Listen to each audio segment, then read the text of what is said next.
Donc, je suis responsable ici de la partie client et partenariat. Et voilà, donc c'est un début d'activité. Je suis très contente d'être ici et pressée de pouvoir aider toutes les personnes participantes à ce webinaire et à répondre à vos questions. Alors, moi, je connais déjà certaines personnes, mais Bruno, vous voulez 30 secondes vous présenter?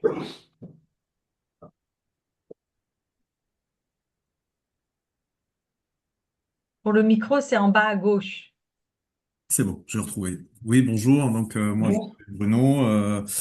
J'ai comme projet effectivement, je suis français, donc j'ai comme projet de créer une société dans le milieu du vin, qui tourne au milieu du vin, donc au Portugal. Ça fait plusieurs mois que je suis au Portugal. Enfin, je navigue entre la France et le Portugal. Et premièrement, pour finaliser la vente de tout ce que j'ai en France, pour m'installer tranquillement au Portugal, donc dans le coin d'Albufeira et aux D'accord. alentours. Voilà. Donc j'ai commencé quelques démarches, j'ai vu, je regarde, je prospecte un petit peu, voir qu'est-ce qui se vend, les endroits stratégiques, je suis en train de regarder un petit peu, puis j'ai consulté un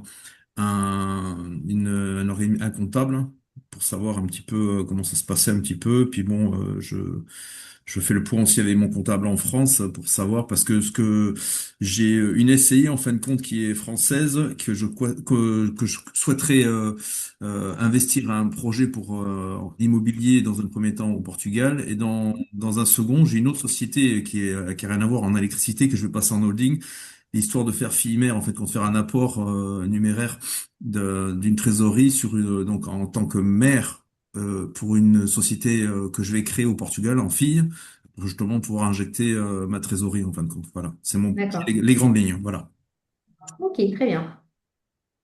Merci. Florence, moi, je vous connais puisque je vous ai parlé hier, mais Elodie ne vous connaît pas. Donc, si vous voulez vous présenter 30 secondes. Oui, moi je suis, comme, comme hier, toujours entre la France et le Portugal. Plus actuellement, déjà, ma préoccupation principale, c'est effectivement de la répartition du patrimoine entre les deux pays. Mais à terme, enfin à terme, à court terme, je créerai certainement une société dans le domaine du tourisme. Là, c'est vraiment une première approche. Je suis encore loin mais je viens ici pour avoir déjà quelques informations et Ok, toute information est bonne à prendre. Voilà. ok, super, Bien. Laurent. Merci. Ok, et Vincent, je le connais, mais je sais qu'il est en open space, donc il peut pas nous parler. Donc, je te propose, Elodie, de commencer la présentation. Je l'enregistre et de toute façon, les retardataires vont nous rejoindre en cours de route, donc il n'y a pas de problème. Très bien. Ok, c'est parti. Alors, bien implanter sa société au Portugal. Dans un premier temps, donc déjà, je vais vous présenter le cabinet comptable Jungle.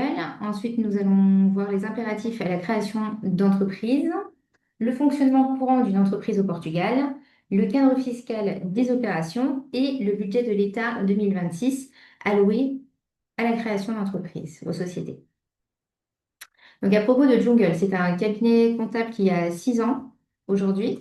Au niveau de nos services, on offre un accompagnement complet et sur mesure au niveau de la comptabilité, de la fiscalité, la gestion de la paye et la fiscalité personnelle. Nos atouts, on a un service trilingue, on a une équipe de gestionnaires dédiée et francophone et certaines parlent aussi couramment l'anglais. On a une organisation unique du fait d'avoir cette équipe en fait de gestionnaires qui on est les seuls en fait sur le Portugal à avoir une équipe de gestionnaires, c'est-à-dire que nous avons 4 gestionnaires qui vont faire tampon entre le client et les comptables. Nos comptables sont portugaises et donc cette équipe de gestionnaires permet d'avoir une meilleure communication. Et s'il y a des besoins en fait d'explications complémentaires, les gestionnaires sont là pour cet appui. Nous avons aussi des experts qualifiés et un soutien stratégique essentiel. À savoir aussi, donc, comme vous l'avez vu, on a une équipe de fiscalistes, donc d'avocats fiscalistes qui travaillent ici au sein de la société. Notre mission, c'est d'accompagner les filiales, les succursales, les PME et startups dans leur croissance au Portugal. En quelques chiffres, donc comme je vous ai dit, 6 années d'existence. Aujourd'hui, nous avons atteint 25 collaborateurs. Nous avons donc une équipe dédiée à la relation client, une dizaine de partenaires stratégiques, 350 clients sociétés. On a à peu près aussi une petite centaine de clients particuliers, donc pour lesquels on va traiter tout ce qui va être IRS ou fiscalité personnelle. Il y a plus de 10 secteurs d'activité qui sont représentés au sein du cabinet que nous accompagnons. 90% de nos clients sont des entreprises francophones et ça représente 80% aussi de filiales, de succursales venues d'entreprises francophones, donc Suisse, Belgique, Luxembourg, France. Les impératifs à la création de société. Donc l'expert comptable, contrairement au marché, enfin aux créations d'entreprises françaises, ici, il devient le représentant auprès des autorités portugaises. La différence avec la France, c'est que ici, l'expert comptable ben, est obligatoire une fois que vous avez une société. Et c'est lui, en fait, qui va être responsable des comptes de la société. Donc, c'est vrai qu'avant que s'il y a un contrôle fiscal ou autre, on ne va pas aller voir directement les gérants de la société, mais on va aller voir l'expert comptable qui est responsable de la société. La différence aussi, mais qui arrive aussi pour la France, pour ceux qui ont déjà des entreprises en France, ça va être le logiciel de facturation certifié, qui va être donc directement relié à votre espace entreprise au niveau du fisc et qui va enregistrer toutes les ventes que vous aurez faites auprès de vos clients.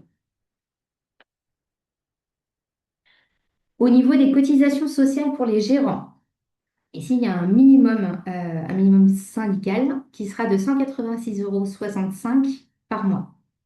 D'accord?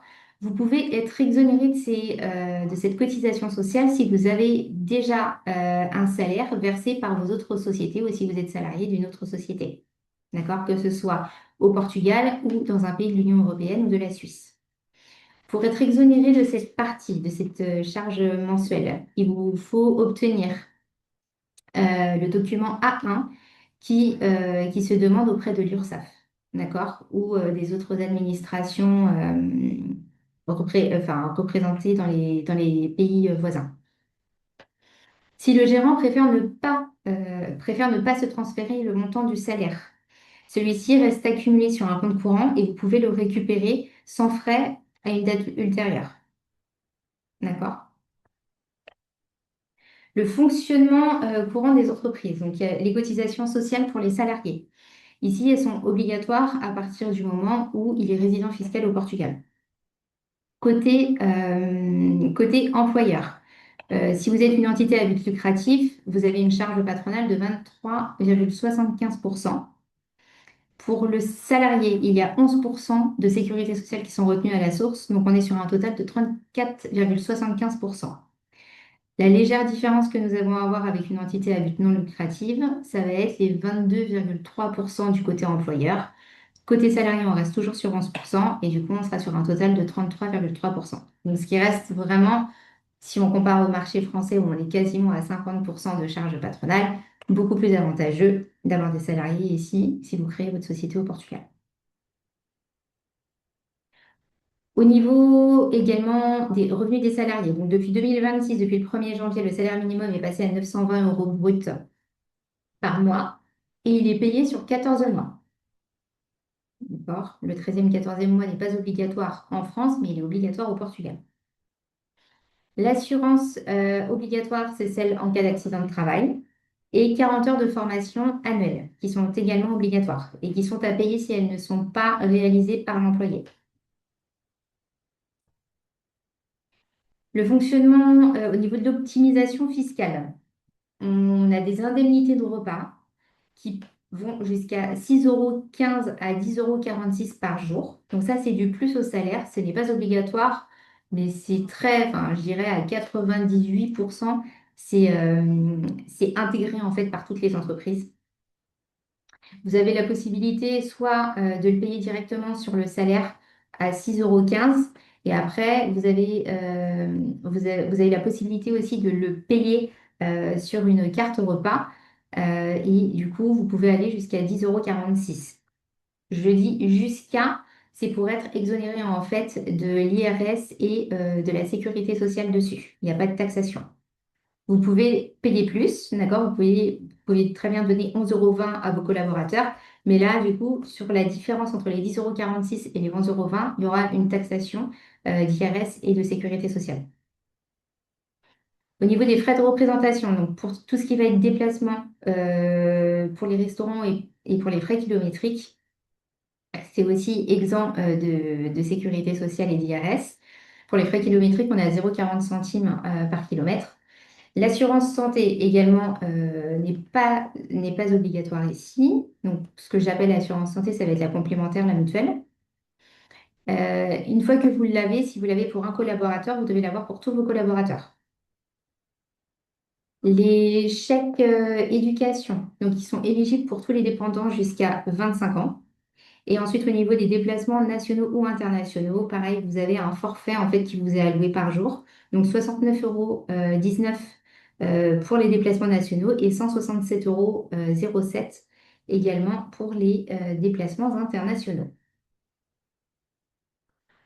Pour ce qui est de la facturation, donc le cadre fiscal des opérations, ici, facturation donc sur la TVA, sur la majeure partie des produits et des services, on est sur un taux à 23% de TVA.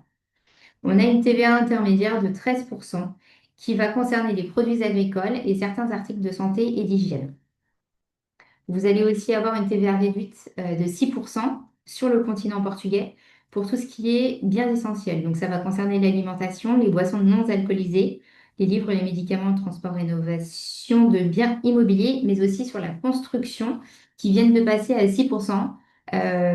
Pour la construction, il y a un total en fait à ne pas dépasser de 660 982 euros. On peut trouver que ça fait déjà une bonne somme, mais le fait est que le marché immobilier au Portugal est quasiment à saturation. En tout cas, il y a beaucoup de biens qui sont en attente de récupération.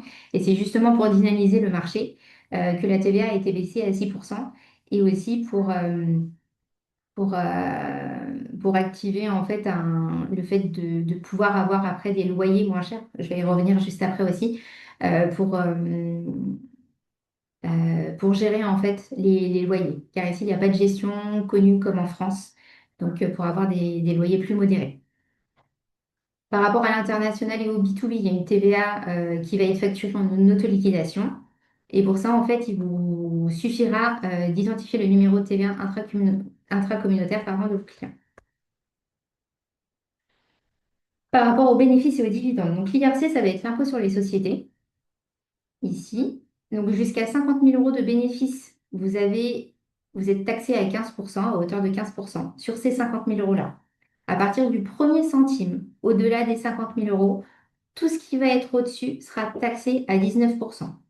Donc ce qu'il faut vraiment garder en tête, c'est que les premiers 50 000 seront toujours à 15%. C'est pas parce qu'on fait 52 000 € qu'on va être taxé sur le toit 52 000, à 19%, pardon. Sur les dividendes, une fois que l'impôt et les contributions sont payés et que les comptes sont enregistrés et clôturés, les associés peuvent donc percevoir les dividendes. Pour ça, il y a un taux libératoire qui s'applique et qui est retenu à la source sur la valeur des dividendes acquises, de 28%. Cette valeur, elle est exonérée de cotisations de sécurité sociale. Concernant le budget de l'État, donc de cette année 2026, comme je vous l'ai déjà dit auparavant, donc le salaire minimum est passé de 870 € à 920 € brut. Sur les réductions, on a l'IRS qui a été revu à la baisse jusqu'à 28 400 € par an. Donc ça, c'est pour le côté salarié. Donc si vous versez un salaire, ce sera aussi sur cet impôt-là. La TVA, donc elle a été revue aussi à la baisse, elle est passée à 6% pour l'agriculture, l'aquaculture, l'huile d'olive et la construction, comme je vous expliquais, donc pour redynamiser le marché.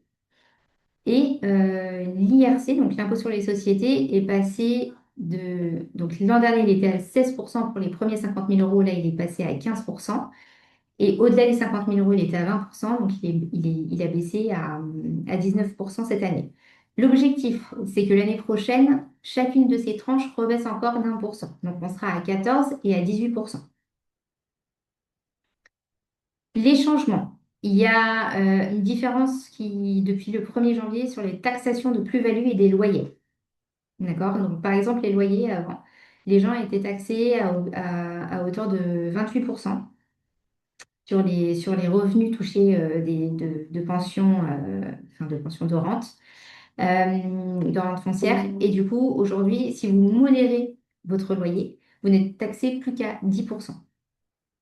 D'accord? Donc, de mémoire, c'est 2 300 € maximum par mois de loyer pour avoir le droit en fait à ces 10% et plus aux 28 qu'il y avait auparavant. Sur les plus-values, c'est pareil. Sur les ventes de plus-values, c'est exactement la même chose.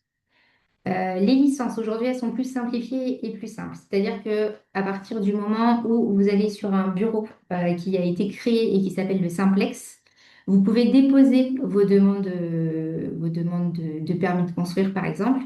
Si on vous dit qu'en fait, il y a un délai de 3 mois, si à partir des 3 mois, vous n'avez pas reçu de réponse de la mairie, vous pouvez avancer avec le projet. C'est considéré comme si c'était accepté par la mairie, une fois que le délai est passé. Et sur 2026, on maintient toujours donc les régimes difficiles, d'IRS Jovem et du programme Regressar. Avez-vous des questions?